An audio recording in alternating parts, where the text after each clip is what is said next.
وإذن كما علينا يا قبلنا إينا تسحل قانتين أو تسحل قانتين إنه يسون معنا مناسبة القبصتان إسلام مرحان تانا أدو عسنتان إنا ذيك الله سوق يبقى آد بني ذيك كما علينا يا runhaantii ma sahlana hawshan oo kale in la qabto intan oo kale la isu keeno howlka quruxda badan iyo shirkan qiimaha badan la abaabulo wax hawl yar ma aha marka dadkii intan isu keenay ama dhalinyaradii intan isugu keenay muddo kooban waxaan hubaa haddii ilaahay aqbalo in ay dawladda dhisi karaan inay isbeddel samayn karaan inay horumar keeni karaan taana waxaa keenaya isku duubnida iyo midnaanta marka waxaan idiin dardaarmayaa dhammaantiin inaad midaysnaataan dadka maanta halkaan fadhiya waa reer Jubbaland sidaas oo ma waa reer Jubbaland qoys ma aha qabiil ma aha gobol gaar ma aha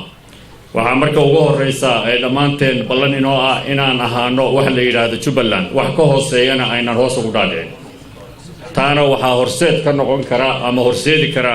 dadkiinaan halka fadhiya iyo inta kale maanta nasiibka u yeelan halka inay timaado laakiin raalli ka ah waxa aad qabanayno iyo hawsha awood marka waa idinku bogaadinayaa midnimada waa runtii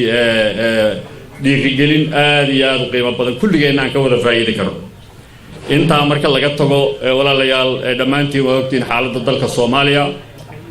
ma rabo inaan waqti badan geliyo waxaad ogtihiin oo dhammaanteen aan ku wada mashquulsanahay hadda xilligan la joogana siyaasado iyo sira qarsoon ma jiraan oo dalku waa iska wada warhaya dadkoo dhan xaaladda deegaanka aynu halkan magaciisa ku fadhinay Jubbaland oo deegaan muhiim ah sida dhalinyarada halka ka hadashay ay ka hadlaysay waa deegaan qaali ah waa deegaan barwaaqo badan waa deegaan ku yaala geographically meel aad iyo aad caalamka muhiim ugu ah Soomaalina muhiim ugu ah laakiin nasiib darro Jubbaland maanta culayska iyo gaajada iyo dhibaatada ka jirta way fara badan tahay inkastoo horumar iyo wanaag iyo amni meelaha qaarkood uu ka jiro haddana hawl badan baa u dhiman ujeedada isbedel doon marka la leeyahay isbedel doonku ma aha koox gaara iyo shakhsiyaad gaara ama ha noqoto murashaxiinta madaxweynaha u tartamaya ama ha noqdeen murashaxiinta golaha baarlamaanka u tartamaya ama ha noqoto dadka kale inta taageeraya isbedelka doonaya way ka mugwan yihiin maxaan ku dhahay inta halka fadhida wayna ka ballaaran yihiin dhammaanteena waxa laynooga baahan yahay inaynu ka shaqeyno inagoo midaysan oo qoys iyo qabiil iyo koox iyo gobol midna ahayn inaan ka dhabayno isbedel inuu ka dhaco Jubbaland taasi waxay keenaysaa in horumar la aado taasi waxay keenaysaa in dadku isku duubnaado taasi waxay keenaysaa inaan diidno mar kale in layna kala qaybiyo ama shacabkeena la iska horkeeno waxaan idinku boorigelinayaa dhammaanteen intiina halka joogta qof waliba fariintaas inuu gaarsiiyo saaxiibada kale meel kastaba ha joogaan murashaxiintu waa labo qaarna waa murashaxiin baarlamaanka doonaysa oo inay xubin baarlamaan noqoto doonaysa murashaxiinna waa murashaxiin doonaya inay qabtaan xilka madaxweynaha dowlad goboleedka Jubbaland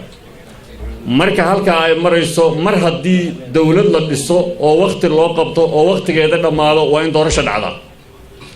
waxaan doorasho ahayn cid ka hadli karta iyo cid ka shaqeyn karta midna ma jirto waxaan marka soo jeedinayaa marka la leeyahay doorasho dhacaysa dad baa musharaxiina ama xildhibaan ha doonayaan ama madaxweynaha doonayaan ma aha inay duulaan yihiin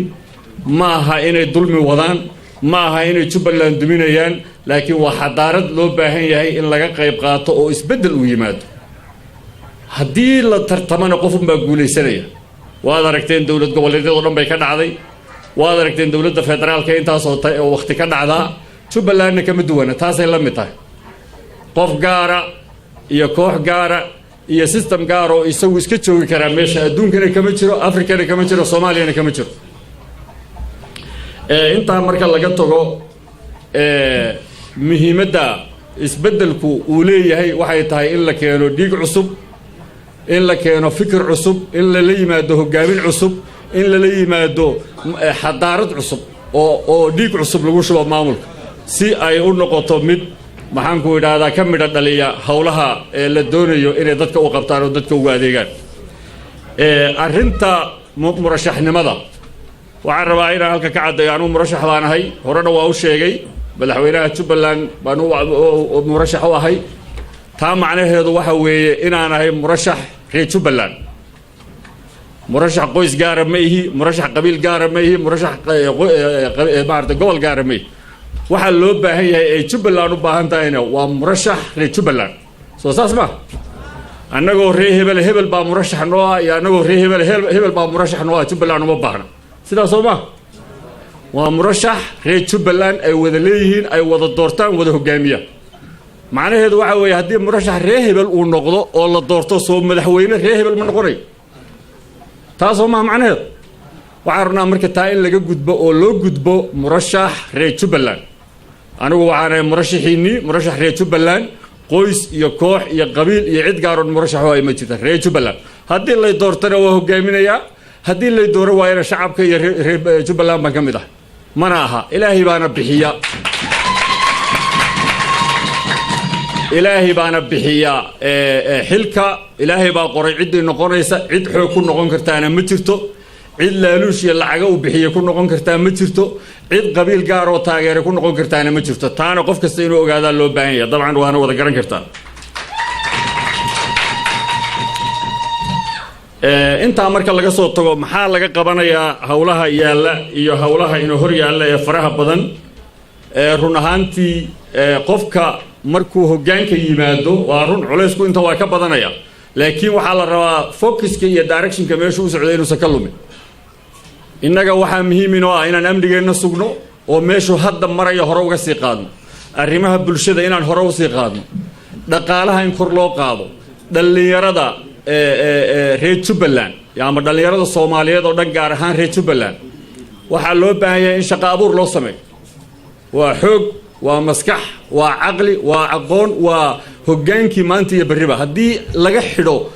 meelihii ay opportunity-ga ka helayeen ama horumarka ay ka aadi lahaayeen qaarna inay dooma raacaan oo ku dhamaadaan qaarna nimankan inkaarta qabo duurka ku jiro dadka leeynaya galaan qaarna ay darbiyada la fadhiyaan drugs iyo maxaan ku idhaahdaa fadhi ku dirir ay la fadhiyaan kii wax baranayeen wax barashada sidoo u wado markuu waxbarashadii soo dhameeyo meel uu aado u waay taasa meesha taalataana waa inaan ka saarnaa aniga directionkayga ama maskaxdayda ama hoggaankaygu waxa ay qorshaysan in qof kasta oo reer Jubbaland laba mid inuu aado inuu shaqo aado subaxdii oo bishu markay ay dhamaato uu soo qaato mushaarkiisa which is aan idhi hore oo idhi check buu helayaa qof kasta oo reer Jubbaland markay bishu dhamaato macnaheedu waxay tahay macnaheedu waxa weeye haddaad subaxii shaqo tagto oo soo shaqaysato bishu marka ay dhamaato jeegaaga helaysa taasa loo baahan yahay qofkii aan waxbarasho aan aadaynin shaqo waxbarasho aadaya waxaan abuuraynaa wax la yiraahdo vocational training oo dadka lagu tababaro xirfado kala duwan oo qof waliba uu xirfadiisa aado oo uu ka shaqeeyo caruurtiisa iyo reerkiisa oo maartay wax ka taro muhiimadda koowaad ee hawsha ka dhabayn karta qofka leaderka ama hoggaanka wuxuu keenin karaa leadershipkii iyo hoggaamintii iyo programmadii laakiin dhalinyarada la rabaa inay fuliso dabcan dhalinyaradu levelay kala leedahay jiilalka laakiin dhalinyarada ayaa la rabaa inay hormuud ka noqoto inay diido in la kala qaybiyo inay diido in maxaan ku idhaahdaa la iska hor keeno in ay diido in been loo sheego oo lagu maaweeliyo waxaan jirin qaar badan baan ogolayn intan inay isu timaado qaar badan baan ogolayn in maxaan ku idhaahdaa aqliga iyo fikirka la isweydaarsado aniga shirkani dhalinyarada qabsatay laakiin fikirku wuxuu ka yimid magaaladan joogay shaqaan u yimid dhalinyaro badan baa ay timid oo qoys iyo koox u socota waa u sheegay waxaan ku wareedha qoys iyo koox inaan u kulkulanno waxa ka fiican idinkoo dhan isu wada taga meeshaas aynu isku wareysanaynaa waana tana aniga barnaamijkaygu waxa weeye New Jubbaland oo midaysan oo hal meel wada socota oo magaca ay wadata uu yahay Jubbaland gobol ma aha qabiil ma aha koox ma aha xisbi gaar ma aha markaynu xisbi samaysano inuu xisbigeena qaadano waa meesheeda waxaan rabaa qodobka labada su'aalood oo ah dhinaca tacliinta iyo dhinaca xoreynta oo nasiib daro gobol kamida gobolada dawlad goboleedka Jubbaland gobolka Jubbada Dhexe magaalada madaxdiisa Bu'aala ay tahay haddana caasimadii dawlad goboleedka Jubbaland ay tahay in uu yahay gobolka qudha ee shabaab uu si fuul u haysto waa nasiib daro iyadoo laga fadhiyo waliba dhinac walba laga yaabaa qaar badan oo idin kamid ah inayna deegaanka aqoonin ay magac ku tahay laakiin magaalooyinka dhinacyada ka xigoo dhan dhinaca Baardheere dhinaca Diinsoor dhinaca Baraawe ama Yaaq Baraawe dhinacan maxaan ku idhaha jilib ee kamsuumo ku aadan iyo afmadow intaba ciidan baa ka fadhiya koono walba waa laga fadhiya haddana intaasay muddo badan ay fadhiyaan macnaheedu waxay tahay intaasoo ciidan oo meesha jooga oo ilaa 30 kun oo amisom ay joogto oo ciidamada dusha marayo oo garaacayo maalin walba duqeynaya ay joogaan ma aha in la xoreyn waayo laakiin waxay u baahan tahay wilkii iyo leadershipkii iyo directionkii la aadi lahaa bay u baahan tahay ciddii hogaamin lahayd waxaan rabaa hadalkayga inaan dhinaca tacliinta waa sheegay qofku ama shaqo aadaya ama waxbarasho aadaya waxbarashadu ma aha iskuulaadka iyo maxaan ku idhaahdaa inta yar ee Kismaayo iyo Jubbaland gudaheeda ku jirta tacliinta caalamka scholarships baa yimaada sanad walba laakiin nasiib darro sida loo maamulo cid ka faa'iideysatay inaanay hadda muuqanin baa jiri karta tacliintana haddii alla yidhaahdo waa xoojinaynaa dhinaca ciidamada oo aniga priority-ga koowaadii ah oo sababtoo ah haddaan ciidan jirin meeshana lama joogayo nabadda iyo wanaagga aan ku hurdnaana waa iyaga in aan hore u sheegay carruurtooda iyo xaasaskooda inay helayaan caafimaad lacag la'aan ah iyo waxbarasho lacag la'aan ah inay taa helayaan dhinaca aan ku soo gabagabaynaya hadalkayga waxay tahay mar rabo qadadiina waa ina sugaysaa waqtiguna waa sii ordayaa salaada casarna waa inagu soo dhowdahay laakiin waxaan rabaa inaan hadalkayga ku soo koobo dhammaanteen waxaa inoo ballana hadal yar iyo hawl badan waxaa inoo ballana inaan Jubbaland oo magaca Jubbaland aan ka wada shaqeyno waxaa inoo ballana inaan gacmaha iswada haysano waxaa inoo ballana inaan isbeddel ka sameeyno Jubbaland waxaan rabnaa in chance la siiyo dhalinyarada iyo dadka Soomaaliyeed ee reer Jubbaland ee wax bartay dhinaca xulitaanka baarlamaanka oo dad badan oo dhalinyaro ay u sharaxan yihiin waxaan soo jeedinaynaa odayaasha dhaqanku inay door fiican siiyaan dhalinyarada iyo haweenka oo doorkaas ay ka dhex muuqdaan sababtoo ah bulshada meelaha ay ka dhisantaa waa meelahaas waxaan hadalkayga ku soo gabagabaynayaa anigu murashaxiinaanahay murashaxa reer Jubbaland baanahay murashaxa qoys ma ihi waxaan soo jeedinayaa dadka ka shaqeynaya inay keenaan murashax qoys iyo murashax qabiil reer hebel buu murashax u yahay taa waa laga gudbay waxaa loo gudbay murashaxa Jubbaland ayaa loo gudbay sababtoo ah murashaxa reer hebel markuu madaxweyne noqdana wuxuu noqonayaa murashaxa reer hebel taana looma baahna waxaa loo baahan yahay murashax reer Jubbaland oo dhan ay wada leeyihiin dhinacyada ka taagan yihiin doortaan 75 xildhibaan ee reer Jubbaland ayaa wax dooran doonta haddii alla yidhaahdo laakiin 75 haddaad ka mid noqotaan iyo haddaydan ka mid noqoninba waxaa la rabaa fikirkiina iyo taladiina inaad gelisaan qofka aad rabtaan inuu xildhibaankiini noqdo xildhibaanka soo baxana waxaa la rabaa inuu aado dadka shacabka ah rabitaankooda waxaan idinka mahad celinayaa mar kale waqtigiina waxaan mar kale idinka mahad celinayaa dadaalkiina waxaan mar kale idinka mahad celinayaa inaad isku duubantihiin waxaan idinka codsanayaa inaad sidan isugu duubnaataan waxaan idinka codsanayaa inaad diidaan in la idin kala qaybiyo haddii qof yimaado ama murashax ha noqdo ama qof kale